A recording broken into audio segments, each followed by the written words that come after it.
Hey y'all, welcome back to the channel. On today's video, we are going to be learning how to draft this corset pattern. If that's something you're interested in, come with me and let's get started. Also, do not forget to like, subscribe, and leave a comment down below. Thank you. The first thing I'm going to do is draft out my basic bodice pattern. I already have a video up on the channel on how to do that, so if you want to learn a step-by-step process on how to do this, I have it up on the channel and I'll be linking it up in the cards here, in the description box, and also in the comment section. So here I've gone ahead to do my shoulder slope and my neck width and depth, and here I'm just marking out what I have for my armhole measurements and my chest measurement. Your armhole measurement is also going to be classified as your chest measurement, and here I'm just doing bust, shoulder to under bust, and shoulder to waistline, and then I'm going to determine how long I want this top to be. Here I'm marking out 23 and a half because we're still going to add more length to this to give it a full length later. So yeah, I'm also going to use my marker to make this very visible so everybody can see it. Here I'm just going to go up from the chest line by 1/3 of an inch, and I'm just going to mark out a line. You can go up by half an inch, you can go up by 1 inch, you can go up by 1.5 inch. Here I decided to go up by 1/3 of an inch. I'm just going to go ahead and label chest line, bust line, under bust line, waistline, hip line, or hemline, whatever you want to call that part. And up here I'm just going to mark it as new chest line so you know what's up. So from the bust point here I'm going to be going down by 1 inch, and I'm also going to be trying to get my apex line. So you either do your nipple to nipple divided by 2, or you do your under bust divided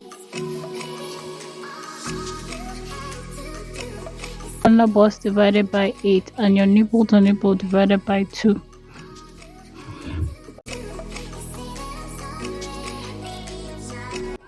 I'm going to go ahead and use my marker so everybody can see it, because right now I'm the only one that's seeing the line, right?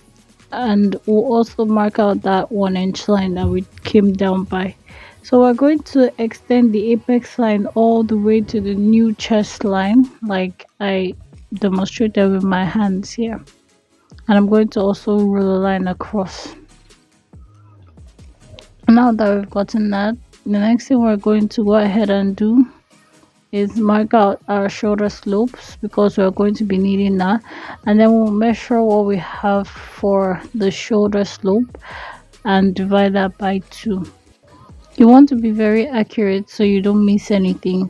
So after we get what we have divided by 2, I'm just going to use my pencil here to mark it out, and then I'll use my marker and my ruler to connect it to the apex line, just like is shown in the video.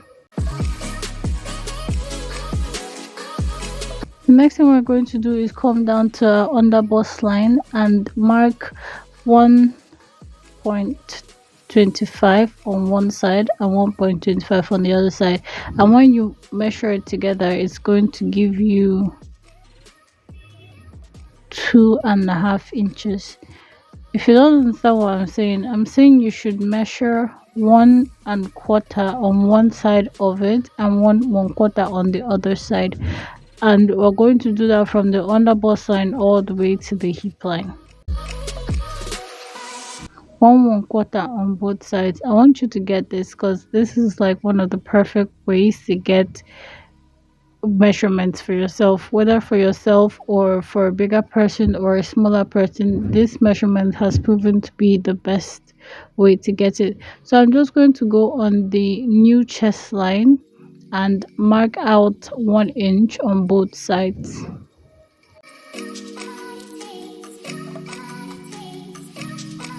I'm going to use my curved ruler just like I did with my finger to create a curve from that point to the bust point, to the bust line, the line that we went down by 1 inch from the bust line. That's what we're going to be doing. Remember I said 1 inch on both sides. I messed up and I did ½ inch instead, so I'm correcting my mistake. That's why you're seeing like 2 lines at the top here. And then I'm going to go ahead also and use my curved rule to connect from that point to the one quarter that we have there, and I'm going to also do the same. So basically just create a curve on both sides. And here I'm going to be coming in by ½ inch, and I'm also going to use my curved rule to connect from the top line all the way down to the ½ inch line. And you see that where I did my ½ inch was at the chest line, the old chest line. You know, there's a new chest line and there's an old chest line. That's where I put my ½ inch line, and from that point I'm just going to create a curve going all the way back to meet the 1/4 inch line that we went out by. And I'm just going to measure what we have for our apex line, which is 4¼ so I'm just going to go ahead and mark that out and also create a curve to meet that point, that what 4¼ that I went out by. And I'm just going to go ahead and now connect the lines from the top of the line, from the new chest line to the bottom of the old chest line, just like what we have here. And I'm just going to use my marker to make it much more visible, and this is what we have right now. So here I'm going to be going ahead to do my bust measurement divided by 4, and here I'll measure out what we have for the dart, which is 1 inch. I'm going at, see where I'm measuring, I'm not measuring at the top, I'm measuring at the bottom part because we need that place to be cinched and snatched properly. So we're going to go ahead and do our under bust measurement, and then we'll add what we have here, which is 2 inches, 2½ inches, and then we'll add whatever you want for your sewing allowance, whether 1 inch or 1½ inch or 2 inches. 2 inches is too much, but it's your sewing allowance, not mine. On the waistline here, we're going to do our waist measurement divided by 4. We're going to add what we have for the dart, which is 2½, and we're going to add our sewing allowance. For me here, I'm actually adding 1½ inch sewing allowance. Here we're going to do our hip measurement divided by 4, the dart allowance, and also our sewing allowance. And I'm going to go ahead and put all this together using my ruler. I tried to use the curved rule to give it a curve, but it didn't come out how I wanted it, so I just ended up using my ruler to connect all the dots together.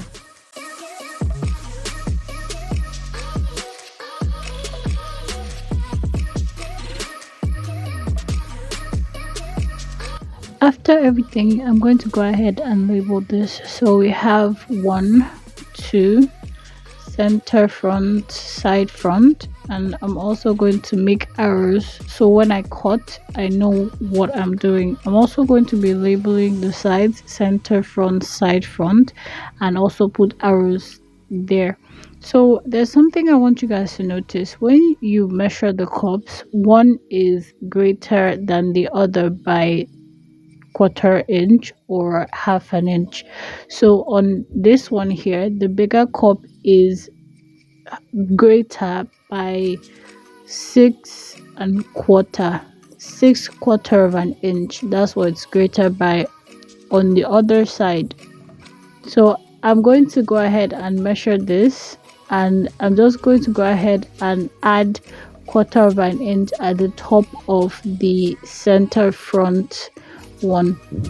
If you don't understand what I'm saying, please watch what I'm doing. So I'm just doing that, and then I'll connect it back to the 1/2 inch that we already did, and I'm going to go ahead and cut it off. And see me remeasuring, so now I have 6/4 on both cups, not just one part of the cups. I have 6/4 on both cups. If you don't understand what I'm saying by quarter, I have 6.25 on both cups now, and I'm going to go ahead and cut this open.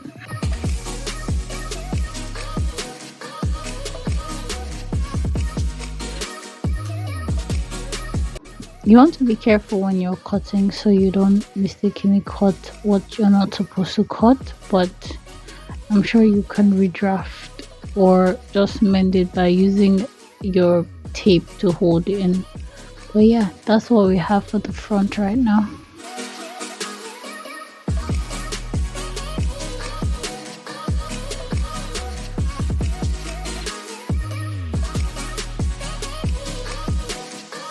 So this is everything we have for the front. I'm going to go ahead and put this together because we need to get that shape that it has at the lower part of it. So I'm going to go ahead and put the both sides of the front together, and I'll also go ahead to add a paper at the bottom part to get the shape that we need.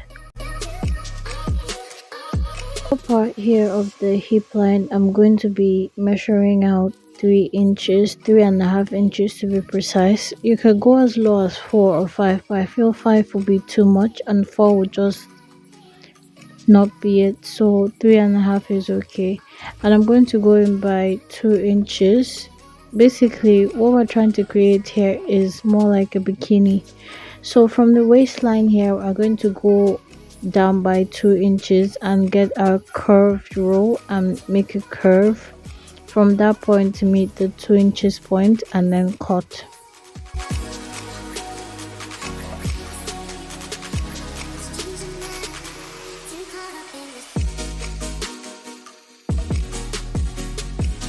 After we're done cutting, we're going to go ahead and add a paper underneath, and what we're going to do is just cut out the back part of it. So we're just going to trace out the curve of the front, and then what I'm going to do is just make points on where I want the back to land on.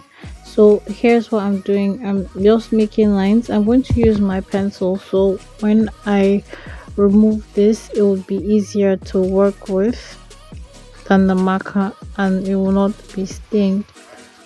So I'll just go ahead and roll lines across. Now that we have this, we're just going to go ahead and make the lines much more visible, right? And then from the center front, we're going to go in by 2.5 inch.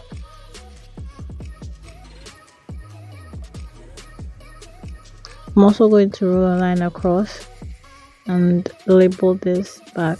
Just shade out the parts that I don't need. If you're going to be using a zipper, you should add a zipper allowance, but I'm going to be using loops for this, so I'm going to be removing that 2.5 inch no matter what. So go ahead and cut, and I'll also go ahead and label center back and side back when I'm done cutting.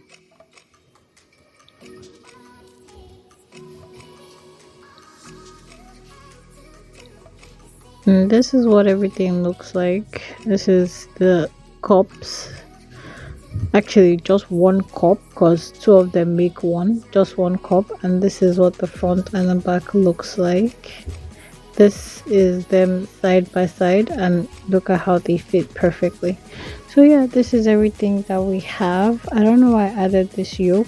I hope you'll try this for yourself. I hope yours turns out wonderful, and I hope you enjoyed the process of making yours as I enjoyed the process of making mine. I hope it comes out really wonderful, you guys. With that being said, y'all, please do not forget to like, subscribe, and leave a comment down below. Don't forget to turn on your notification bell so you'll be notified when I post a new video. Don't forget to love yourself, because I love you. Have a beautiful day or night, whichever it is you live for. Bye.